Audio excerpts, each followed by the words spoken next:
Assalamualaikum warahmatullahi wabarakatuh. Kita dari kelompok 1, kami di sini akan melaksanakan audit internal Bank Jawara Syariah cabang Serang. Kali ini kita akan melaksanakan audit kepatuhan pembiayaan mikro. Nah, audit ini bertujuan agar proses pembiayaan telah melaksanakan melewati SOP yang ada di perusahaan tersebut, terkhususnya pada verifikasi lapangan, kelengkapan dokumen, serta otoritas penanda tanganan. Nah, di sini saya Syar Parisi sebagai leader auditor, kemudian ada saya Ahmad Danrata sebagai auditor 1. Saya Meriel Dalidha sebagai auditor 2. Saya Sandi Gunawan sebagai auditor 3. Saya Reva Nandani sebagai auditor. Oke, dengan ini audit kita akan mulai. Ya, Assalamualaikum warahmatullahi wabarakatuh. Waalaikumsalam warahmatullahi wabarakatuh. Selamat pagi rekan-rekan semua. Hari ini kita akan melaksanakan audit terhadap kepatuhan di Bank Jawara Syariah. Jadi selanjutnya silakan rekan-rekan sampaikan terkait divisi pendanaan, perihal apa saja yang akan kita laksanakan hari ini. Ya, selanjutnya silakan Mas Danu, Mbak Alda, dan Mas Ami. Baik Pak, sebelum melaksanakan audit, saya akan menjelaskan 3 poin utama dalam SOP pembiayaan mikro Pak.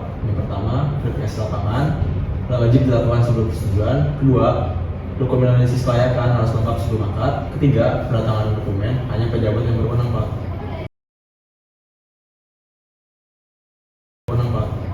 Oke, kita berfokus ke 3 elemen itu. Apakah checklistnya sudah siap? Sudah Pak, checklist berisi kolom prosedur sudah siap, kondisi, keterangan, dan tindak lanjut. Nanti saya akan centang sesuai temuan ya Pak.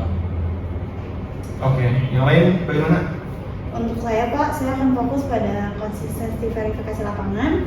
Yang kedua yaitu kendala staf dalam melengkapi dokumen kelayakan. Lalu ada alur otorisasi penandatanganan dokumen. Saya akan menggali detail proses dan penyebab ketidakpatuhan tersebut. Baik Pak, untuk saya akan mencatat poin penting untuk dianalisa ke depannya. Oke, semuanya kita lanjut terkait pemeriksaan lapangan. Jadi silakan. Baik.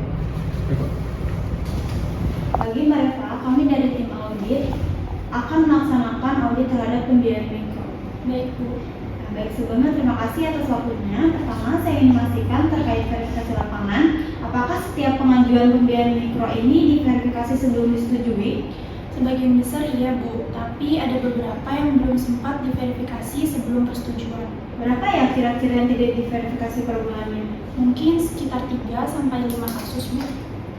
Baik, dalam SOP, verifikasi wajib dilakukan sebelum persetujuan. Apa penyebab verifikasi ini sering tidak dilakukan ya? Kendalanya biasanya jadwal petugas lapangan padat atau nasabah minta proses cepat Bu. Oke, kami catat ya. Sekarang mengenai dokumen analisis kelayakan, apakah seluruh dokumen lengkap sebelum akad ditandatangani? Tidak selalu Bu, kadang dokumen dilengkapi setelah akad. Begitu ya. Baik, untuk penandatanganan dokumen, apakah semuanya ditandatangani oleh pejabat yang sesuai otorisasi? Terkadang Bu, terutama jika supervisor sedang tugas di luar. Jadi beberapa dokumen ditandatangani staf yang tidak memiliki wewenang ya? Benar Bu.